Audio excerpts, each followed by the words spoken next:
Assalamualaikum warahmatullahi wabarakatuh. A'udzubillahi minasyaitonirrajim. Bismillahirrahmanirrahim. Wa hadha'iqa gulba. Kebun-kebun yang rindang.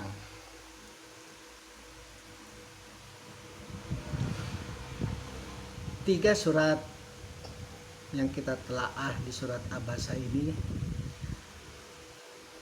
akibat dari turunnya air hujan yang dilimpahkan oleh Allah, lalu timbullah anggur, sayur-sayuran, lalu zaitun dan pohon kurma. Dan yang terakhir adalah kebun-kebun yang rindang. Ini bentuk jamak. Kebun itu bisa apa saja, bisa kebun singkong, kebun ubi jalar, atau apa saja. Dan sekali lagi itu karena curahan air hujan yang dilimpahkan oleh Allah. Dan air hujan itu membelah bumi. Dan ketika belahan-belahan yang super kecil itu, lalu lahirlah biji-bijian. Yang biji-bijian itu juga lahir dari tanaman yang awalnya ada di tiup angin atau dibawa oleh hewan ternak dan lain sebagainya. Lalu kemudian timbullah biji-bijian itu, entah itu bijian anggur, sayur-sayuran, berbagai macam palawija, zaitun dan pohon kurma. Yang ayat ke-29 ini lebih menekankan di mana Rasulullah ketika saat itu diturunkan, di mana buah zaitun yang dijadikan minyak sebagai urap-urapan umat Yahudi dan umat Nasrani. Lalu kemudian pohon kurma, salah satu identik daerah Arab adalah kurma. Lalu kemudian kebun-kebun yang rindang.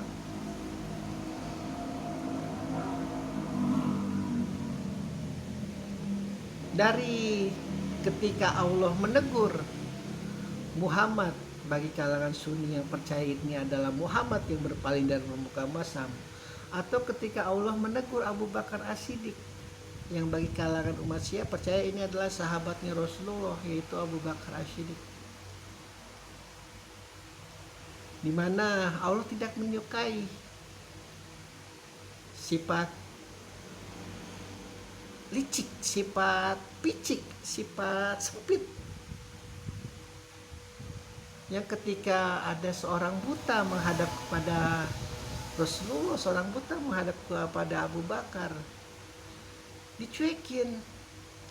Padahal hatinya itu mungkin seperti hatinya Umar ya, yang ketika itu benar-benar jahanam, luar biasa jahanam, kafir. Bahkan mendengar Rasulullah aja bawahnya udah pengen ngegebugin Rasulullah aja. Namun ketika adiknya atau iparnya atau siapapun itu di balik pintu membaca Al-Quran, dia menangis.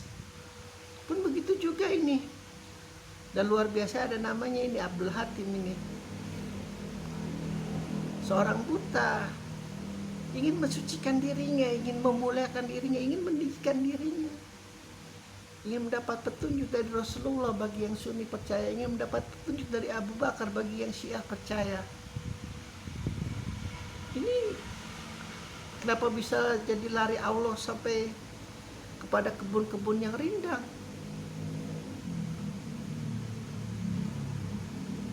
Sampai Allah menerangkan, jangan sekali-sekali engkau merasa dekat dengan Allah, dekat dengan aku, dekat dengan Allah, padahal engkau belum melaksanakan apa yang aku perintahkan kepadamu semuanya. Itu sekelas Muhammad, itu sekelas Abu Bakar, sahabat Rasulullah. Nah kita ini yang begitu bisa apa sih istilahnya ya, tidak ada apa-apanya lah amal-amal kita ini. Tapi kita merasa ujub, kita merasa diri kita berilmu, kita merasa diri kita hanya pantas untuk dekat kepada orang yang berkuasa, orang-orang yang memiliki jabatan. Itu luar biasa memang kalau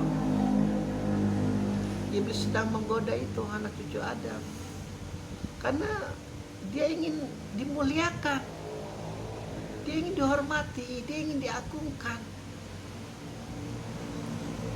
Tapi dia tidak mengagungkan orang lain, dia tidak memuliakan orang lain.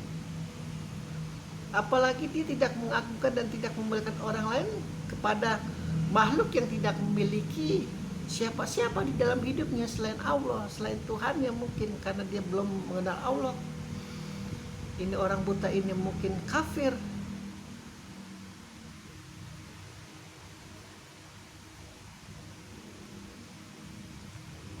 Allah sangat membenci ketika gelar-gelar kita itu sudah super luar biasa, mulai dari sarjana sampai PhD, sampai profesor, sampai master, sampai tetek bengek segala macam itu. Lalu kita mengkastakan diri kita tinggi. Yang di bawah-bawah itu tidak layak untuk dekat dengan kita, tidak layak untuk berbincang dengan kita, tidak layak untuk berbicara dengan kita. Memang sungguh naif kalau itu tidak terjadi. Memang pada dasarnya manusia seperti itu. Seorang lurah tidak mau itu berbicara dengan bawahan-bawahannya berlama-lama. Dia pengen berbicara kepada bupatinya, kepada camatnya, kepada wali kotanya, mungkin senang mukanya, sumringah. Namun ketika berbicara dengan Pak RT, Pak RW, padahal yang lebih membutuhkan perbincangan itu adalah yang di bawah. Yang di atas udah penuh mereka. Udah tidak ada yang perlu diperbincangkan. Begitupun yang orang buta itu. Engkau Muhammad merasa ketika, atau engkau Abu Bakar merasa ketika engkau mengislamkan para petinggi kafir Quraisy,